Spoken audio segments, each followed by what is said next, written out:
Hello dear students, welcome to my YouTube channel. आपको हमारे YouTube channel पर बहुत बहुत स्वागत है। सो आज के इस वीडियो के अंदर अपन यहाँ पे इरोडो का क्वेश्चन नंबर 1.33 यहाँ पे सोल्व करने वाले हैं, जो कि एक काफ़ी अच्छा यहाँ पे सवाल है। सो वीडियो के अंत तक जरूर देखिएगा। वीडियो के अंत तक आपको सवाल आसानी से यहाँ पे समझ में आ जाएगा। यदि चैनल पर नए तो पहले प्लीज़ चैनल को सब्सक्राइब जरूर कर लीजिए, ताकि आपको इस प्रकार का कंटेंट रेगुलर बेसिस पर मिलता रहे। तो चलिए पहले सवाल को अपन यहाँ पर समझते हैं। तो देखिए सवाल के अंदर वहाँ पे कहा गया है, a cannon fire successively 2 shells with velocity v0 is equal to 250 metre पर second. The first at an angle of theta 1 is equal to 60 degree and the second at an angle of theta 2 is equal to 45 degree to the horizontal. The azimuth being the same, neglecting the air drag, find the time interval between the firing leading to the collision of the shells. So देखिए सवाल के अंदर वहाँ पे कहा गया है, एक कैनन से 2 शेल्स यहाँ पे फायर किए जाते हैं। दोनों की इनिशियल वेलोसिटी हमको सेम दे रखी है 250 मीटर पर सेकेंड। यहाँ पे पहला जो उसको यहाँ पे फायर करते हैं थीटा 1 बराबर 60 डिग्री पे, जो दूसरा उसको फायर करते हैं थीटा 2 बराबर 45 डिग्री पे।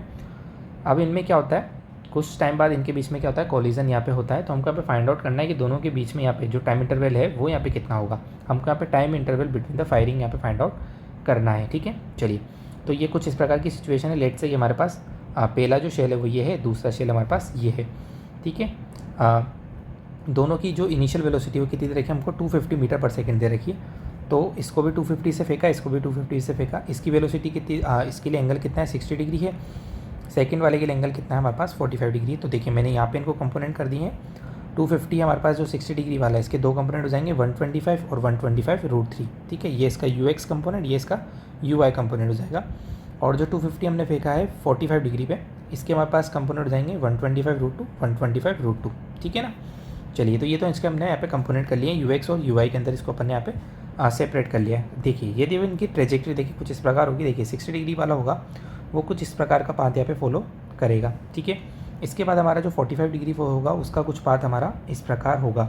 तो देखिए इस पाथ से हम देख सकते हैं कि दोनों इस पॉइंट पे आकर के यहाँ पे कोलिजन कर रहे हैं, है ना। ये हमने इसका पाथ ड्रॉ करके देखा तो हमने यहाँ पे पता लगा कि दोनों लेट से कि इस पॉइंट पे आकर के दोनों का कोलिजन हो रहा है। अब जिस पॉइंट पर इनका कोलिजन हो रहा है उस टाइम पे दोनों का जो वाई में डिस्प्लेसमेंट है और दोनों की जो एक्स की डिस्टेंस है वो क्या होनी चाहिए, सेम होनी चाहिए। भाई सेम टाइम पे सेम पोजीशन पे होनी चाहिए, तभी तो वो दोनों के बीच में क्या होगा, कोलिजन होगा। एक समय पे दोनों पार्टिकल एक जगह होंगे तभी उनके बीच में क्या होगा, कोलिजन होगा। यानी कि इनका वाई कोऑर्डिनेट भी सेम होगा, इनका एक्स कोऑर्डिनेट भी सेम होना चाहिए। ठीक है, ये बात यहाँ तक समझ में आ गई होगी सभी को। तो हम यहाँ पे दो इक्वेशन यूज़ करने वाले हैं, एक तो वाई डायरेक्शन वाली, एक एक्स डायरेक्शन वाली। वाई के लिए क्या लगाएंगे, U Y into T plus half A Y into T square. X के लिए क्या लगाएंगे, एक्स बराबर यू एक्स इंटू टी, क्योंकि एक्स डायरेक्शन में कोई भी हमारे पास एक्सेलरेशन यहाँ पे नहीं है। ठीक है, अब हमको एक बात यहाँ पे ये देखनी है, क्या दोनों पार्टिकल को हम एक साथ यहाँ पे फेंकेंगे, ये चीज़ हमको यहाँ पे समझनी है। देखिए यदि हम दोनों पार्टिकल को एक साथ यहाँ पे फेंकेंगे तो क्या उनके बीच में यहाँ पे कोलिजन होगा। देखिए यदि हम एक साथ फेंकते हैं यानी कि हम यहाँ पे टाइम को सेम रखते हैं। यदि मैंने टाइम को यहाँ पे सेम रखा, इनिशियल वेलोसिटी का जो वाई कंपोनेंट है वो तो यहाँ पे अलग आ रहा है, यानी कि जो वाई है वो दोनों के लिए क्या हो जाएगा, अलग अलग हो जाएगा। यानी कि दोनों की हाइट क्या हो जाएगी, अलग अलग यहाँ पे आ जाएगी। सिमिलरली यदि मैं यहाँ देखूँ, यहाँ पे भी यदि मान लो मैंने क्या रखा, दोनों का टाइम सेम रखा, दोनों की इनिशियल वेलोसिटी का एक्स कंपोनेंट तो अलग अलग है, यानी कि दोनों के लिए जो एक्स की वैल्यू है वो भी क्या आएगी, अलग अलग आएगी। लेकिन हम क्या बोल रहे हैं, दोनों के लिए एक्स भी सेम होना चाहिए और वाई भी सेम होना चाहिए। यानी कि एक बात तो क्लियर है कि हम दोनों को एक साथ यहाँ पे नहीं फेंक रहे, दोनों के बीच में यहाँ पे टाइम इंटरवल जरूर होगा। अब बात आती है कि यदि एक साथ नहीं फेंक रहे तो किसको पहले फेंकेंगे, किसको यहाँ पे बाद में फेंकेंगे, उसको अपन यहाँ पे समझते हैं। देखिए उसको अपन इस एक्स से यहाँ पे समझ सकते हैं। हमको यहाँ पे x को क्या करना है, सेम करना है। x क्या होना चाहिए, दोनों के लिए सेम होना चाहिए। इनिशियल वेलोसिटी जिसके लिए ज़्यादा होगी उसके लिए टाइम क्या होगा, कम होगा। इनिशियल वेलोसिटी जिसके लिए कम होगी उसके लिए टाइम क्या होगा, ज़्यादा होगा। तो देखते हैं हम यहाँ पे इनिशियल वेलोसिटी किसकी यहाँ पे ज़्यादा है। तो देखिए जो सेकंड पार्टिकल है जिसको 45 डिग्री पे फेंका गया है उसकी इनिशियल वेलोसिटी कितनी है, 125√2। जो पहला पार्टिकल है उसकी इनिशियल वेलोसिटी कितनी है, 125 है। तो देख सकते हैं आप इसकी इनिशियल वेलोसिटी क्या है, ज़्यादा है। ठीक है ना, यदि इसकी इनिशियल वेलोसिटी ज़्यादा है तो इसको अपन को क्या करना पड़ेगा, बाद में फेंकना पड़ेगा, क्योंकि भाई इसके पास स्पीड पहले से ही यहाँ पे ज़्यादा है। यदि इसको मैं पहले ही फेंक दूंगा तो ये तो और ज़्यादा डिस्टेंस यहाँ पे ट्रेवल कर लेगा। तो हम इस 125√2 जो हमारे पास आ रहा है इसको अपन क्या करेंगे, बाद में फेंकेंगे, क्योंकि भाई इसकी स्पीड ज़्यादा है तो ये क्या करेगा, बाद में फेंकने पे भी वो डिस्टेंस ये आसानी से कवर कर लेगा।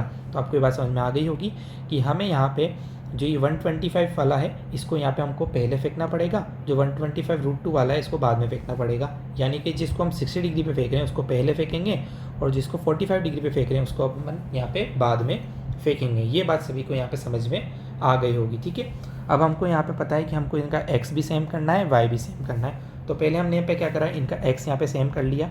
टाइम मैंने पहले वाले के लिए t1 बोल दिया, दूसरे के लिए t2 यहाँ पे बोल दिया। x में वेलोसिटी मुझे पता है इसकी 125 है, इसकी कितनी 125√2 यहाँ पे आ रही है। तो t1 t2 में मुझे एक रिलेशन यहाँ से पता लग गया है। एक रिलेशन अपन y से यहाँ पे बना लेंगे। तो देखिए ये uy into T minus half GT² आएगा। g की वैल्यू अपन 10 रखेंगे तो 10/2 कितना हो जाएगा, 5 हो जाएगा। दोनों के लिए ये तो सेम ही बनेगा, सिर्फ t1 और t2 का डिफरेंस आएगा। तो देखिए हमने क्या करा है, यहाँ पे वेरिएबल्स को सेपरेट अपन यहाँ पे कर लेते हैं। देखिए अब क्या क्या कॉमन ले सकते हैं, इसमें से यदि मैं 5t1 कॉमन ले लूँ तो यहाँ पे 25√3 बचेगा, यहाँ पे माइनस का t1 बचेगा। इधर 5t2 यदि मैं ले लूँ तो यहाँ पे 25√2 माइनस t2 बचेगा। t1 की वैल्यू मैं सब्सिट्यूट कर सकता हूँ यहाँ से √2 t2। तो बस आप इसको सिंप्लीफाई कर लीजिए। काफ़ी सिंपल इक्वेशन ही है, आपको यहाँ पे इसको सिंप्लीफाई करना है। तो आपके पास t2 की वैल्यू यहाँ पे निकल करके आ जाएगी 25.88। ठीक है, यदि मुझे t1 निकालना है तो इसको मैं √2 से मल्टीप्लाई कर दूंगा। तो देखिए t1 कितना आ जाएगा मेरे पास 36.6 यहाँ पे मेरे पास निकल करके आ जाएगा। इसके लिए टाइम इतना आ गया हमारे पास। ठीक है, चलिए, और t1 माइनस t2 करेंगे तो देखिए कितना आ जाएगा कि 10.72 हमारे पास आ जाएगा, जिसको मैं लगभग 11 सेकंड यहाँ पे बोल सकता हूँ। तो आप यहाँ पे देखिए कि जो t1 हमारे पास आ रहा है उसकी वैल्यू देखिए ज़्यादा आ रही है। किससे ज़्यादा आ रही है, t2 से ज़्यादा आ रही है।